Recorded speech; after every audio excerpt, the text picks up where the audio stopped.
Today's NFL Mock Draft is presented by Manscaped. 20% off and free shipping on all their incredible men's grooming products, from the Lawnmower 4.0 to the Ultra Premium Collection. More on that coming up here in a little bit. But as promised, it is a 2-round mock draft for you on today's video, so I'll do my damnedest to not drag on and make this a 45-minute video. First 4 picks. We begin with number 1 overall, Evan Neal. Bama tackle to Jacksonville. Not working out at the combine. I wouldn't panic too much on that front. He moves very rare for a player of his size. Aidan Hutchinson will check in with smaller arms, but I think will test well. And making him I think he's a great fit, by the way, in Detroit with Dan Campbell. The Kayvon Thibodeaux buzz is interesting to me. I like him a lot. I think he's a great football player. I would have no qualms with him going top 5. I think he'll test well and maybe silence some of the doubters at interviews and whatnot. And then Ika Ekwonu at number 4 to the Jets. Fun fact on Ekwonu, his high school, he was the anchor leg in the 4x100 at 285, which is just an obscene figure from that perspective. He's a freak athlete. With no Evan Neal, he's got a chance to get all the buzz this week at the Combine. Speaking of it, will you watch it? Y for yes, N for no. Do you plan on watching any of this year's Combine? Sound off for me in the comments. Here's where things get a little, I'm just not sure. Charles Cross at number 5 to the Giants. I want to see what he weighs in at, but the Giants need offensive line help, and outside of center, which different conversation later on, I think he's the best guy on the board. Kenny Pickett, if the Panthers get a veteran QB or roll with Sam Darnold, they are going to go offensive lineman. Not going to go that here. I'll go Kenny Pickett, a ready-to-play NFL QB, which they need. I think that makes more sense team fit-wise than, say, Malik Willis. Kyle Hamilton, he would thrive in the Don Martindale defense in New York. And I think David Ojabo is going to test awesome at the Combine. As a DPR in year 1, it's exactly what the Falcons need. So which prospects are you most excited to watch at this year's Combine? Could be offense, defense, QB, receiver, corner, whatever it is. Drop a name for me in the comments, and I will make this question the pinned comments on today's video. So if that ad break comes here on YouTube, take advantage of it. Head down there and let me know. Denver going Trayvon Walker at number 9. I want to see what he weighs in at. He reminds me of Rashawn Gary. The production is not great. The traits certainly are. I think in general, right around this range, going to be some weird picks this year with teams having different types of first-round grades. A lot of buzz growing right now on Walker. Sauce Gardner out of Cincinnati is the pick here to the New York Jets at corner. The Jets don't have to take corner in round 1. Their own fans say it all the time, but I think he'd be a great fit. Matt Corral, for what the Commanders want to do on offense, I think is a fantastic fit, although both he and Derek Stingley not going to work out at the Combine this week. Stingley has a foot issue he's still recovering from his final year at LSU. He hasn't played really in 2 years. He missed a lot of time. That is a red flag for a lot of teams as long as the mindset. Does he have the alpha mentality that Ahmad Gardner, I think, definitely has? Both Stingley and Kayvon Thibodeaux, correctly, I would argue, were hyped as top 3 picks entering this year. Real chance neither of them ends up going top 3. But who is better? Who would you rather have? Type DS for Derek Stingley or KT for Kayvon Thibodeaux. Browns get receiver 1, Garrett Wilson. My guess on his 40, by the way, 4.5. Trevor Penning is a great fit for what the Ravens want to do on offense. And with Ronnie Stanley and some right tackle uncertainty, I think he's actually a good fit for them in round 1. 2 Eagles picks. Devin Lloyd, I know that they never go linebackers early. This would be a fantastic addition. And George Karlaftis, I'm not sold on how well he's going to test the Combine. That is one of the most intriguing players for me this year. I'm where there could be some AJ Epinesa light testing. Production wasn't great, but the power absolutely is. In Philadelphia, though, he is a flawless scheme fit. NFL News Today is presented by Manscaped. Our friends at Manscaped, they are the global leader in below-the-waist hygiene, and they are turning men's shower dreams into their favorite routine with the new Ultra Premium Collection. Check it out today at manscaped.com/chat, and when you use promo code CHAT, you'll get 20% off and free shipping. That's on all of their products. The Premium Collection, which includes, body wash, shampoo and conditioner, body spray, deodorant, and lip balm as well. And of course, their product you probably know them most for, the Lawnmower Now 4.0. 20% off and free shipping on all of their men's grooming products at manscaped.com/chat. That link will be in the comment section and in the description. Back-to-back receivers, Treylon Burks to the Chargers, Drake London to the Saints. Now, Burks, I think, will wow. He's going to check in around 225 and run the 4.4s. That's freaky size speed combo at receiver. London, meanwhile, I wonder what he tests at. There is some concerns he's not going to run fast. If he doesn't, he's going to slide, and including for myself. That duo, I can't wait to see how they run. Trent McDuffie, I think he's a bit small, but he's incredible. His production was awesome. The film is insane. To Philly, if they walk out of the draft with Devin Lloyd, George Karlaftis, and Trent McDuffie, I think that's a pretty home run pick there. And then Malik Willis, there he is, number 20. Steelers watched him closely at the Combine. I won't do trades. I would not rule out a move up for Pittsburgh. Who is your QB1 this year? Is it Malik Willis? Kenny Pickett? Somebody else altogether? Drop your QB1. Only no wrong answers in this muddled class in the comments right now. Andrew Booth. Producer Jack hates this because you're not taking a receiver. Yeah, your number one outside corner is Jalen Mills, Jack. You're welcome for getting a potential number one in Andrew Booth out of Clemson. Devontae Wyatt out of Georgia here.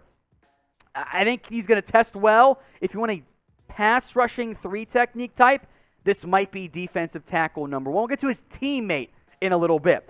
I fully expect Kyler Gordon, the other Washington corner, to blow up. He, I think, is going to test maybe as Byron Jones light.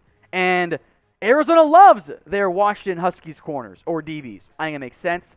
Nakobe Dean here, out of Georgia, to Dallas. Outside of Micah Parsons, a lot of uncertainty at linebacker. Dean and Jabril Cox would also allow Parsons to rush the passer more for Dallas. Here's the other Georgia D lineman, Jordan Davis. It's a matter of the evaluation's pretty easy. It's the valuation. When he's on the field, outside of Jermaine Carter, there was not a better Georgia defensive player. But he played under 50% of the snaps, and he's not a pass rusher. How much do you value a run-stopping DT? I think this is about the right range for Jordan Davis. Jamison Williams, injury might hurt him a little bit, but the dude can fly. I love his fit in Tennessee. With Ali Marpet's stunning retirement, how about Kenyon Green? I think he goes at minimum back end of round 1. He's an awesome football player. And Chris Olave, another valid option here for Green Bay. They need receiver help, especially with uncertainty around Devontae Adams' future. Now, Tyler Linderbaum is my guy this year, but there is a very small subset of teams who would be willing and have the need to draft a sub 300-pound center. We'll see what he checks in the Combine, but he was 290-ish at Iowa. I'll say this, though. The Miami Dolphins getting Tyler Linderbaum is the best possible round 1 pick. If they move up top 15 to get him, best possible pick. He would thrive in the Mike McDaniel offense. That would do wonders for the Dolphins' O-line. Jermaine Johnson, I think Frank Clark's gone. Pass rush help is needed.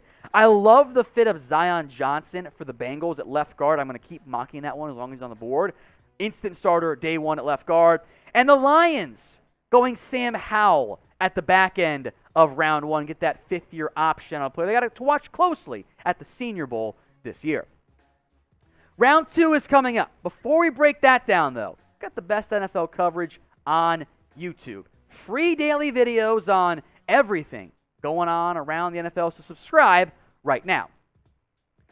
I'll try to go quick here, or at least not spend as much time. Jahan Dotson out of Penn State, potential round 1 pick. Let's get Trevor Lawrence help. Daxton Hill, I take him round 1. Safety's a need for the Lions. It's a good fit. Trey McBride, it might be a bit early for the Jets, but my God, they need a tight end, and I like the style fit here for New York. Cameron Thomas, more edge rush help coming here for the Giants. Had he been to the Senior Bowl, he might have had the Jermaine Johnson type rise. My guy, Kaiir Elam, I think he should go top 32. Pre-combine, of course.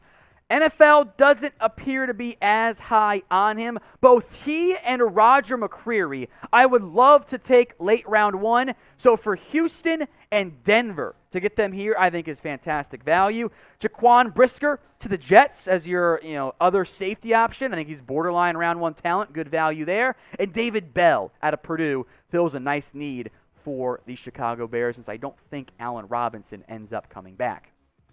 We're in round 2. Who is your favorite sleeper round 1 prospect? Guy, you don't know if he's going to go in the first round, but you could see him being a Peyton Turner type surprise in this year's NFL draft. Some names on this I think make sense. Boye Mafe out of Minnesota is going to test so incredibly well. I think he's more of a day 3 film, but the athleticism is first round. Tyler Smith might not be a name you're familiar with out of Tulsa. I think as a guard in the NFL, this is your Brandon Scherff replacement, Washington. I think he's going to test well, and the power is so appealing, somebody's going to take him early. George Pickens, had he been healthy, might have been a round 1 pick. Even beyond Calvin Ridley, there's not much there at Georgia. Logan Hall could also get some round 1 buzz. I think fits the Browns as a edge rusher who can kick inside as well on passing downs. Drake Jackson is an upside edge rusher. The Ravens love those types of guys in day 2 range. DeMarvin Leal out of A&M was hyped as a top 10 pick. The consistency is not there, but for the Vikings needing a pass rusher on the interior, I think Leal makes sense. I love the Desmond Ridder fit, by the way, in India. I think that's a good destination for him. He's my QB3 this year. Bernard Raymond could very well go round 1. He just fell in this mock because somebody's got to fall. Plug him in at right tackle. That's a big deal for L.A. Lewis Cine out of Georgia. This is your Marcus Williams replacement in New Orleans. Dolphins get a running back. I cannot wait to see how Kenneth Walker looks in the pass-catching drills. Incredible production for Michigan State. Does he have third down value? We'll wait and see there. Jalen Tolbert might not be a name you're familiar with. I like him a lot, though, on day 2. I think he's going to be an impact receiver in the NFL. Darian Kinnard here is a right tackle option for the Steelers. Some think he's a guard. Let's see how he tests at the Combine. Bama going John Mechie. Now, he's got an injury concern as well. Docks him down a little bit. But as much as I love Jamison Williams, when Bama needed a play, they went to Mechie. Don't sleep on that impact that will carry for NFL teams. Right tackle. It is not as big of a need as receiver is for New England, but it's still a pretty big need because your starter is with, Ted Karras, a free agent. You would, in theory, put Michael Onwenu back at guard. Trent Brown's a free agent. You need a right tackle as things sit. Nicholas Petit-Frere could fill that role for New England. Arnold Ebiketie, edge rusher from Penn State, breakout year for the Nittany Lions, fits Arizona. I'm a big Jalen Petrie fan, by the way. Not for everybody, but I think the coverage we saw at the Senior Bowl, he did everything else at Baylor. This is a sleeper name to watch for at a pretty deep safety class this year. As we've mentioned before, it is the Combine week here. And if you want Combine videos, I'm talking 40-yard dash, workouts, etc., hit that big red button and hit me up on Twitter, at @WhatGoingDowney. I meant to say we will also be doing Combine winners and losers each day after workouts. So put it all on my Twitter at @WhatGoingDowney. The Bills in round 2. Tariq Woolen. Now, NFL Network said 4-2. I don't know about that one. But I do think he is going to test incredibly well. And at his size, I think he goes early, or at least mid day 2. Breece Hall to the Falcons. Even if they keep Cordero Patterson, I don't think Mike Davis is your guy. Hall would be a nice upgrade. Myjai Sanders will test like the type of athlete the Packers love out of Green Bay. He goes number 59 overall. The Bucks, Perion Winfrey out of Oklahoma, your Ndamukong Suh replacement. And your final 4 picks in round 2. Martin Emerson fits the typical Niners mold at corner. Darion Kendrick will have to answer for some off-the-field stuff, but he's made a bunch of plays on the ball at KC. There's Daniel Falele out of Minnesota. I wonder how he tests. He's almost too big, but he's a mountain of a human being. He goes late round 2. And finally, Chad Muma over Christian Harris for me out of Alabama. This one from Wyoming. He rounds out as Denver gets another early off-ball linebacker with several key free agents at that position. All right, so grade it for me. A, B, C, D, or F, how you feel about my 2-round NFL mock draft.